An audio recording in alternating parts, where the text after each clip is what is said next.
कल्पना कीजिए कि आज किसी का 30वां जन्मदिन है। हम्म। आज की इस आधुनिक दुनिया में 30 साल की उम्र का मतलब असल में क्या होता है? हाँ, मतलब लोग अपने करियर में बस सेटल हो ही रहे होते हैं उस वक्त। बिल्कुल।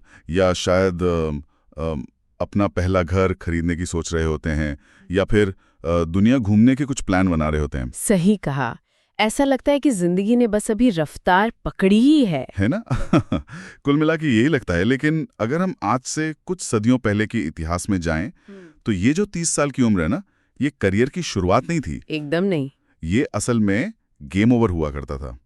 मतलब जिंदगी का बिल्कुल अंतिम पड़ाव। बिल्कुल। और आज हम जिन ऐतिहासिक डेटा और रिसर्च पेपर्स का ये गहन विश्लेषण कर रहे हैं, वे हमें ठीक यही डरावनी सच्चाई दिखाते हैं। हाँ, हम अक्सर इतिहास को ना एक बहुत ही सुरक्षित और साफ सुथरे नजरिए से देखने के आदी हैं, जैसे राजाओं की कुछ पुरानी कहानियां हो गईं या महलों के नक्शे हो गए। जो कि बहुत रोमांटिक सा लगता है सुनने में। हाँ, बहुत चमकीला लगता है।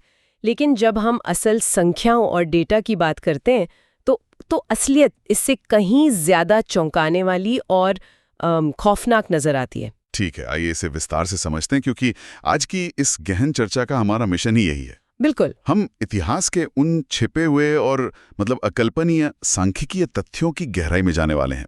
खासकर मानव जीवन काल, संपत्ति के वितरण और युद्धों से जुड़े हुए कुछ ऐसे आंकड़े जिन पर पहली बार में यकीन करना सच में बहुत मुश्किल लगता है। हाँ, वो गले नहीं उतरते आसानी से। हमारा लक्ष्य यह समझना है कि ये आंकड़े हमारे इंसानी अतीत की कैसी तस्वीर पेश करते हैं। तो शुरुआत करते हैं उसी चौंकाने वाले डेटा से जिसका मैंने अभी जिक्र किया था। औसत जीवन काल केवल 30 वर्ष। सिर्फ 30 साल? अगर मैं इसकी तुलना आज की दुनिया से करूं तो ये बिल्कुल एक स्पीड रन वीडियो गेम की तरह था। हाँ, स्पीड रन वाली ये तुलना आपने की, वो बहुत ही सटीक है।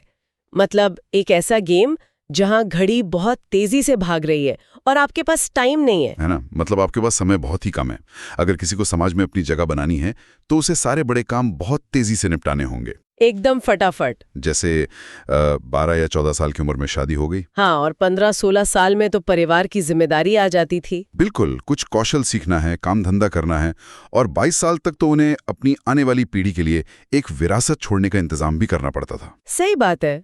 जिंदगी में कोई ठहराव नहीं था, बस एक अंधी दौड़ थी। ये सोचना भी दिमाग को झकझोर देता है कि उस समय का पूरा समाज कैसे काम करता होगा। देखिए, यहाँ जो बात सबसे अधिक आकर्षित करती है ना, वो है इस कम जीवन काल के पीछे का विज्ञान और उसका समाज पर पड़ने वाला गहरा असर। अच्छा। हाँ, जब हम कहते हैं कि औसत आयु 30 वर्ष थी, तो इसका मतलब ये बिल्कुल नहीं है कि इंसान के शरीर में 30 साल का कोई टाइमर लगा हुआ था। हाँ, ये एक बहुत ही आम गलतफहमी है लोगों में। मतलब लोगों को लगता है कि 30वां जन्मदिन मनाते ही लोग अचानक बूढ़े होके गिर जाते होंगे। अरे बिल्कुल नहीं, ऐसा थोड़ी होता है।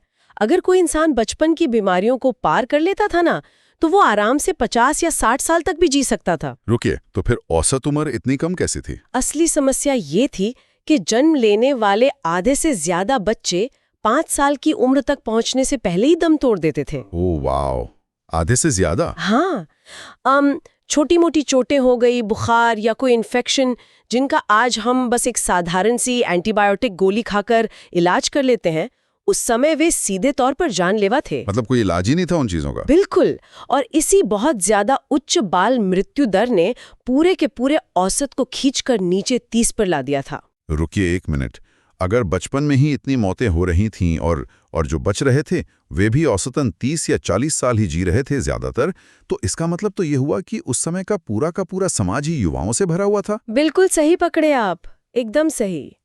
और यही वो तंत्र है, मतलब वो मैकेनिज्म है जो इतिहास के कई बड़ी घटनाओं को असल में समझाता है। वो कैसे? देखिए, जब समाज में अनुभव वाले बुजुर्गों की संख्या बहुत कम हो और 18 से 25 साल के युवाओं के कंधों पर पूरे साम्राज्य को चलाने की जिम्मेदारी आ जाए। हाँ, क्योंकि बुजुर्ग तो है ही नहीं ज्यादा। तो समाज बहुत तेजी से और बहुत आक्रामक तरीके से फैसले लेता है।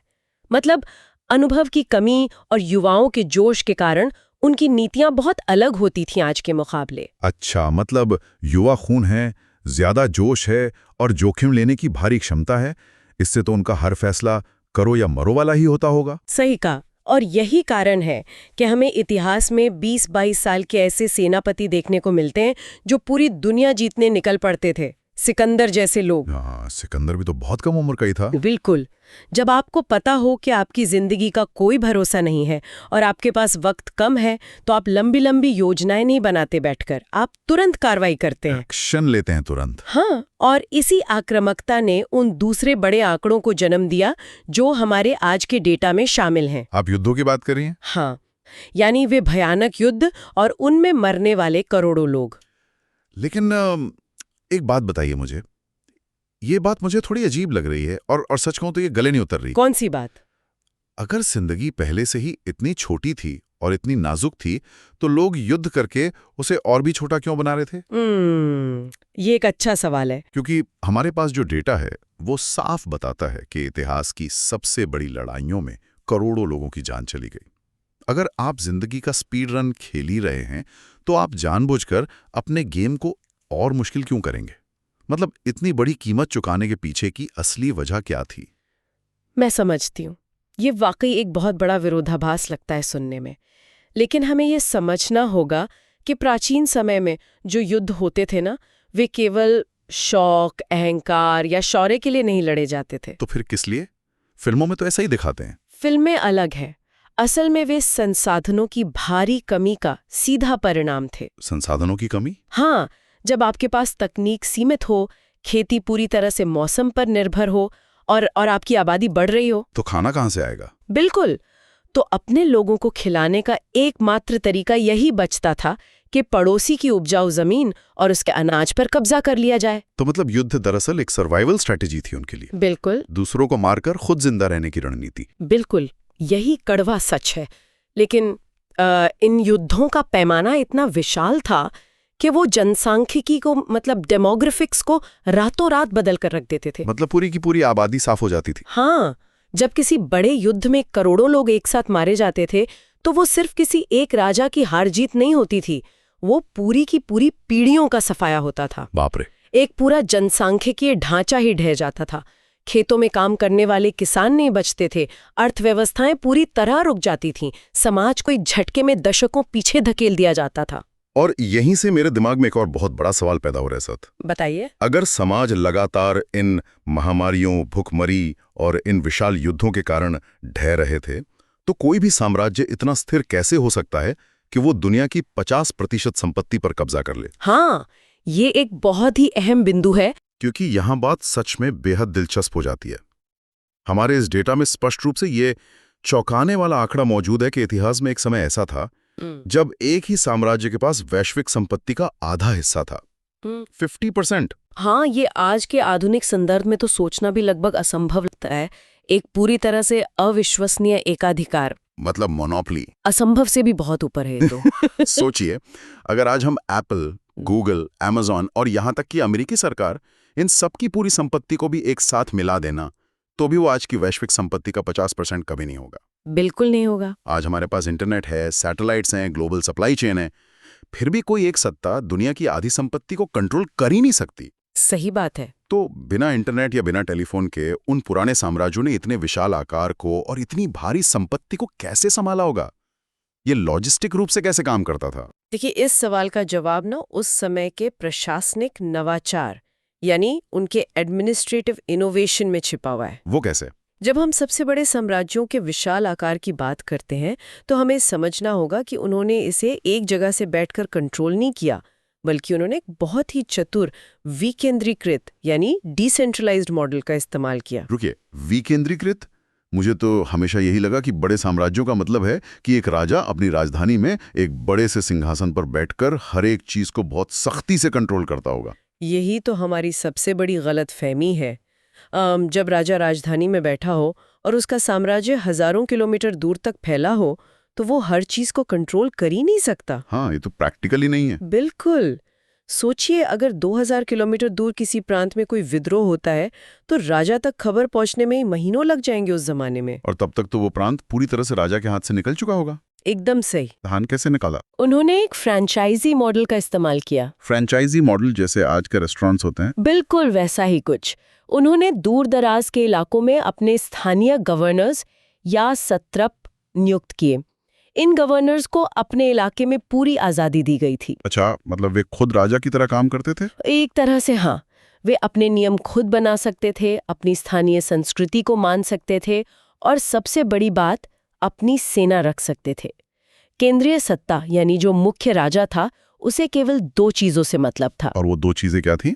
पहला, समय पर भारी भरकम टैक्स या सोना राजधानी पहुंचना चाहिए, और दूसरा, जब भी राजा को किसी बड़े युद्ध के लिए सेना की जरूरत हो तो हर गवर्नर अपनी अपनी सेना राजा की मदद के लिए भेजेगा।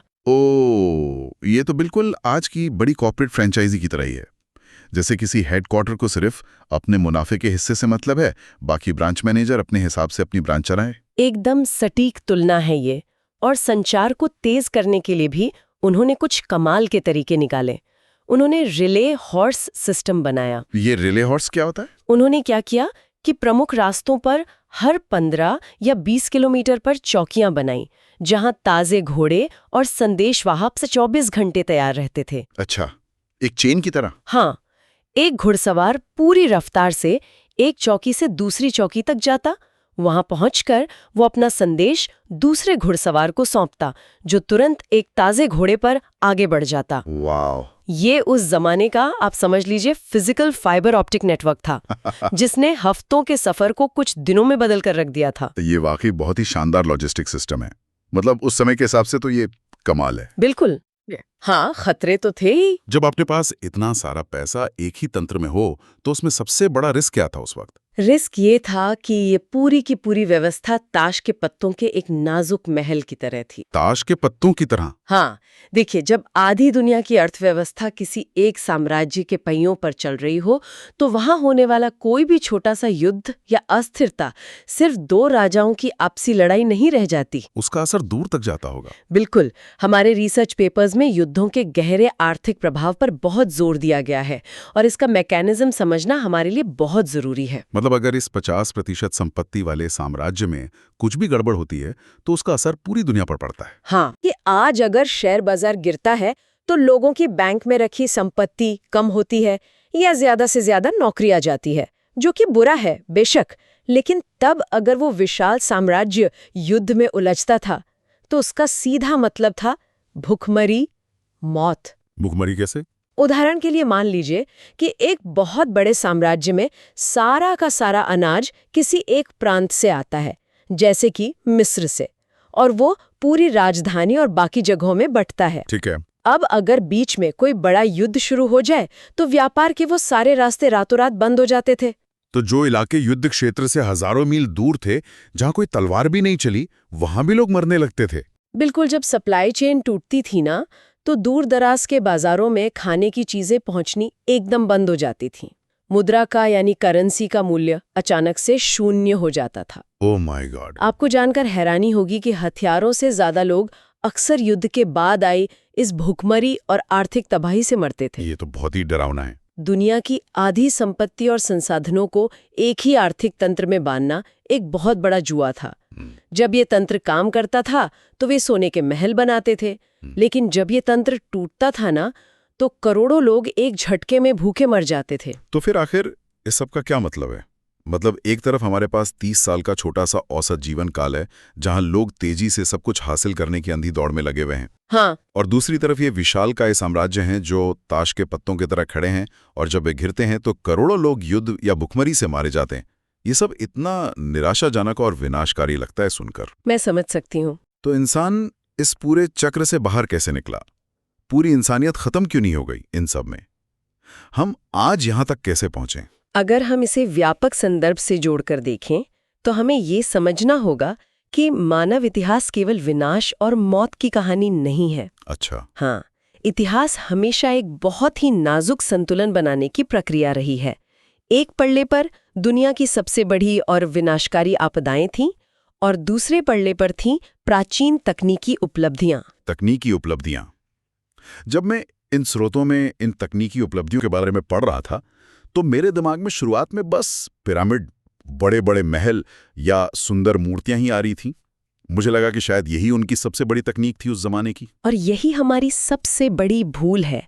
हम आज के लोग प्राचीन तकनीक को सिर्फ स्मारकों या वास्तुकला के रूप में ही देखते हैं, लेकिन वास्तव में वो तकनीक उनके लिए कोई लग्जरी या दिखावा नहीं थी। तो वो क्या थी? वह उनके सर्वाइवल का यानी उनके बचाव का सबसे बड़ा हथियार थी। आप इसे थोड़ा और विस्तार से समझाएंगी, यह सर्वाइवल कैसे था? इसे एक जंगल की आग की तरह सोचिए। जंगल की आग? हाँ, जब जंगल में भयानक आग लगती है तो वो सब कुछ जलाकर राख कर देती है ना? पुराने कमजोर पेड़ नष्ट हो जाते हैं और पूरा जंगल तबाह नजर आता है। बिल्कुल, कुछ नहीं बचता। इतिहास में हुए बड़े युद्ध, महामारियां और आर्थिक पतन, ये सब इंसानी समाज की वही जंगल की आग थे। उन्होंने करोड़ों लोगों को खत्म कर दिया। लेकिन आग लगने के बाद क्या होता है?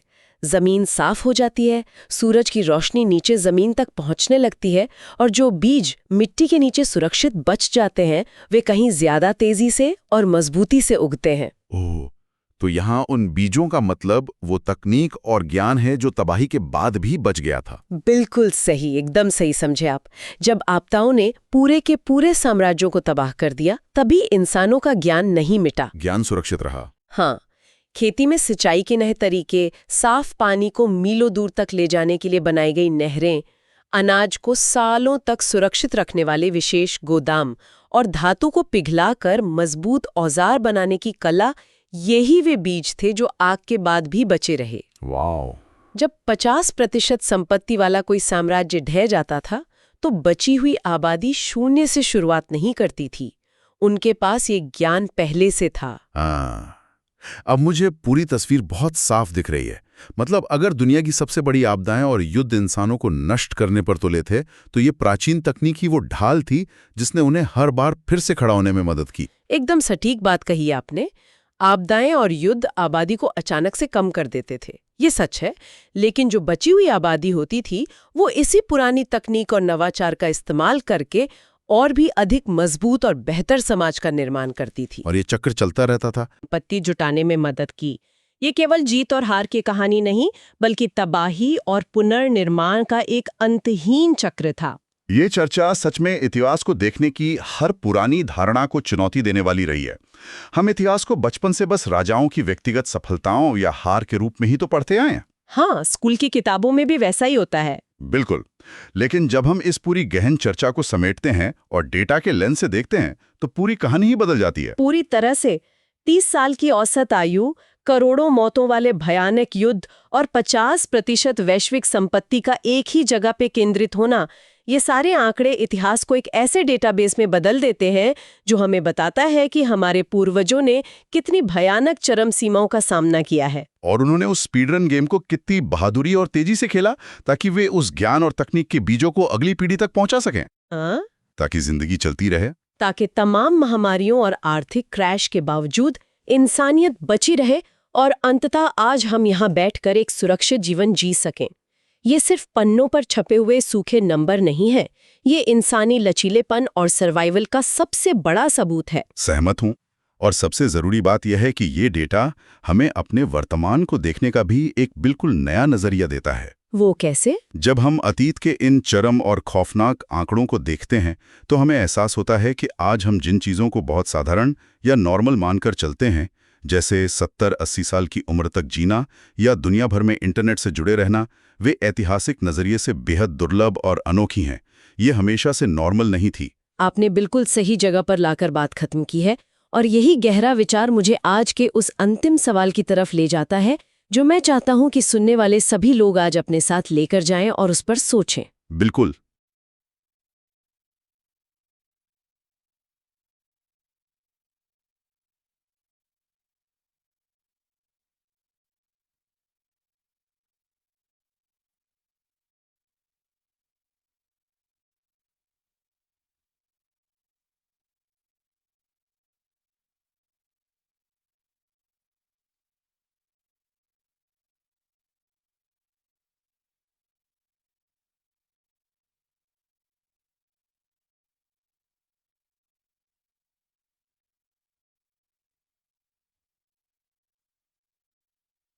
शुरुआत में हमने बात की थी कि कैसे अतीत के ये आंकड़े, जैसे 30 साल की उम्र या आधी दुनिया की संपत्ति पर एक इंसान का कब्जा, आज हमारे लिए एक एक्सरे की तरह हैं, जो इतिहास की एक हैरान करने वाली और अकल्पनीय तस्वीर पेश करते हैं।